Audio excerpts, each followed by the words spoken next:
कंबर में जश्न ईद मिलाद नबी सल्लल्लाहु अलैहि वसल्लम वॾे जोश जज़्बे मज़हबी अक़ीदत ऐं एहतराम सां मल्हायो पियो वञे। शहर जे रोडनि रस्तनि चौकनि मस्जिदनि दरगाह हुसैनाबाद खे रंग बरंगीन झंडियुनि सां सिंगारे अक़ीदत जो इज़हार कयो पियो वञे। कंबर शहर जे मुख़्तलिफ़ मस्जिदनि मदरसनि दरगाह हुसैनाबाद खां धार धार रैलियूं कढियूं वयूं। रैलियुनि में शुरका मरहबा या मुस्तफ़ा, मरहबा या रसूलुल्लाह, मरहबा या रहमतुल्लाह आलमीन जे सदाउनि सां शहर गूंजे पियो। कंबर जे शाही बाज़ार में जश्न ईद मिलाद नबी सल्लल्लाहु अलैहि वसल्लम जे सिलसिले में जलसो मुनक़िद कयो वियो। सख़्त गर्मी हूंदे वॾे अंग में हुज़ूर पाक सल्लल्लाहु अलैहि वसल्लम जे आशिक़ाना हुसैनी फ़क़ीरनि अक़ीदतमंदनि शहरनि वॾे अंग में शिरकत कई।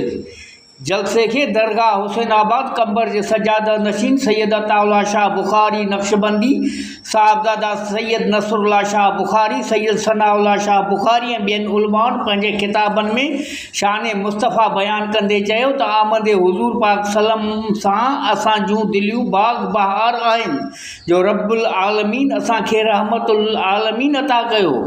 हुज़ूर पाक सल्लम जिन असांखे इंसानियत, अमुन, भाईचारे, रहमदिली, मसावात, मोहब्बत जो दर्ज़ ॾिनो आहे।